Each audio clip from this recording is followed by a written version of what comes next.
Milky, go ahead. We I still was have hoping you could take a look at VEMP for me. with VEMP.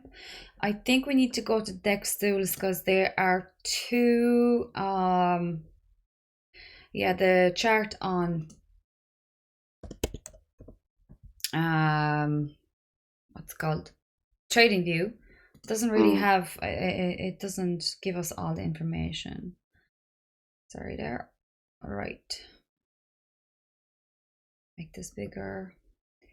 Sorry, now this is going to be a little bit trickier for me because of the Dex tools settings. So that's a weekly chart, and I had certain levels marked out here recently. That falling wedge played out. We kind of bounced off this on the weekly, and we're holding this level. Grand last week. Actually, sorry, last week closed green. We're opening this week red. But it's only Tuesday, sorry. Yes, I lost Monday yesterday because of the bank holiday, sorry. So it's only Tuesday. However, anybody following myself or Milky, you'd know, sorry, the settings here are different. Okay. We have been looking at this project. We've been looking at this coin.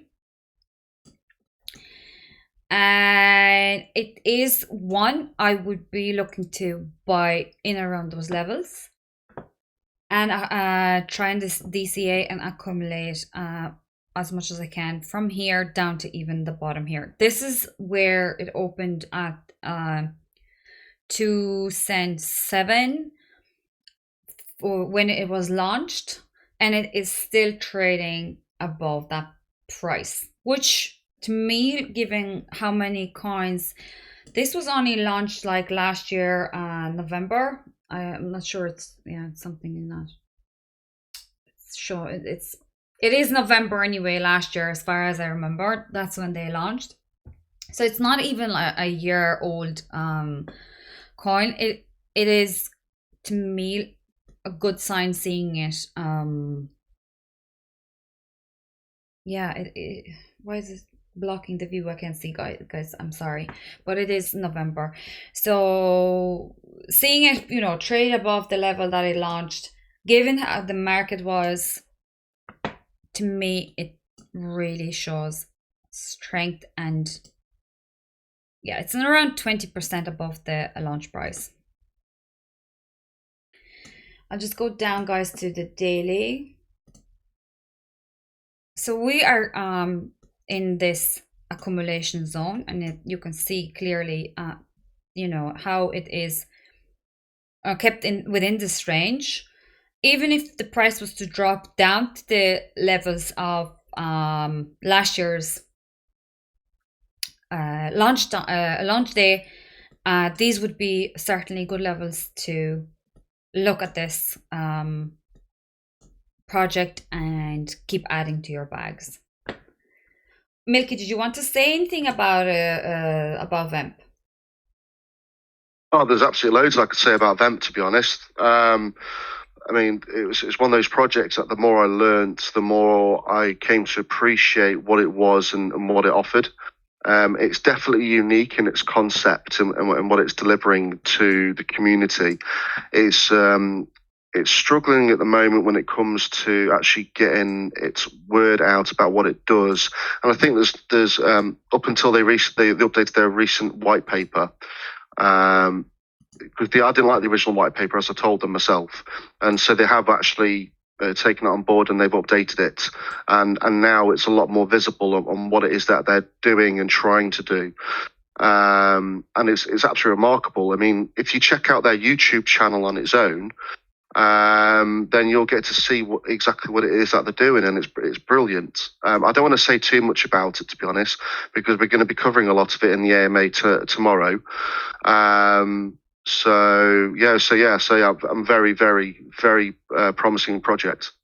Especially in a bull market conditions like this, you want something like this as a long-term option.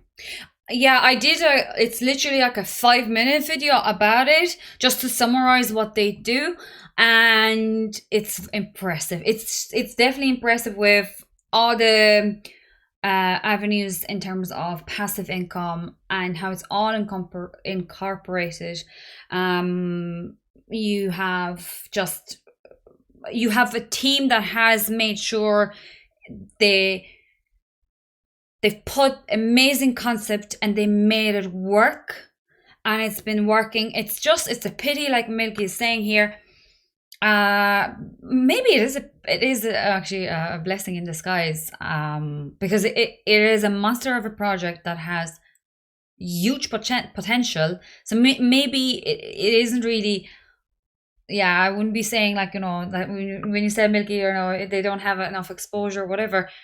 Maybe it's actually like a little blessing that you can actually get in on this and get more, basically. But it's with projects like this, I think, doing your research, sticking to this, and giving yourself time and patience will pay off. Yeah, absolutely. I mean, probably one of the, I mean, from a fundamentals point of view, I mean, even if you take away all their utilities, one of the things that has to be really impressed about the team is that the reason why they formed is because they were unhappy with Decentraland and a Sandbox, because it was a promise of a democratic platform where there's going to be no centralized control, but that ended up not being realized in reality.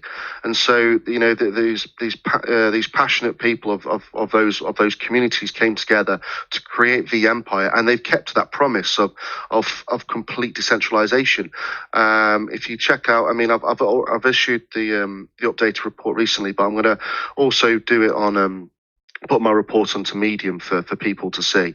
But if you check out the link to the audits, you'll see that the smart contract audits verify that the ownership has been completely relinquished to smart contracts, which significantly reduces the possibility of a hack or an exploit. It keeps it very secure. And I believe as well that the launch was completely fair. There was no announcement beforehand. They just simply launched it. And also, I think VC investors, if memory serves, they had to agree to something before. Oh, what was it, Marta? Do you remember about the VCs? I've not got the report up. No, I can't. I'm just thinking about something else to say. But yeah, so basically it was fair on every level, so nobody had an advantage over anyone else when it came to the launch. And also when it comes to staking, to make sure that there is no potential of centralized whale control, because if you got whales in, it doesn't matter how decentralized you claim to be, it's not decentralized, because whales will move the market. And so they put a cap on the reward system for staking. So it doesn't matter if you got $1 million or if you got $10,000 or $1,000 into it. They've got a cap. So once you reach that, I think it's 10,000 VEMP tokens that you're staking. You're not going to generate any more rewards by putting more in. And one thing that I also want to say about is they don't just give you an option to play games or buy NFTs and just accumulate. They use the capital to invest in metaverse lands, in the most in like Sandbox axes. There are several that they have invested in, and they've brought them incredible returns. I think last quarter, so quarter 4 of 2021, they've made over 900% from those investments. So it's a very profitable project, a project that isn't only thinking about their own investments, because that money obviously is being used for development and for more investments into other projects, IDOs, etc. But how you then can also earn from that, there are several, like it is very impressive, and we will Well, be, for example, you can stake in the metaverse, can't you, Marta? Yeah. You can actually stake in the metaverse, yeah. We will be, it's Thursday, we have the EMA Thursday evening. We'll make the announcement officially today about it, so hopefully people can join us, and as you know, myself and Milky, we don't ask just easy questions. They are going to be questions that I will leave you with a lot of information, and hopefully spread all the doubt or any possible I don't know. I mean, if there's one key thing that I like to just add before we move on from VEMP, is when you're looking in bear markets where to invest, you want to be looking in projects that have liquidity secured. Now, out of all the projects I've looked at, and I've looked at a lot of projects for those who've been, in the CoinSkid Discord for a long enough period of time, the total value locked in VEmpire is over 97% compared to their market cap. That is just absolutely insane. It's insane. So if you're looking for a project you're never going to have anything that's no risk, but that lower risk than others, then VEMP is certainly one that you can look at to stake in for the long term. But yeah, I'm happy to move on from VEMP, Marta.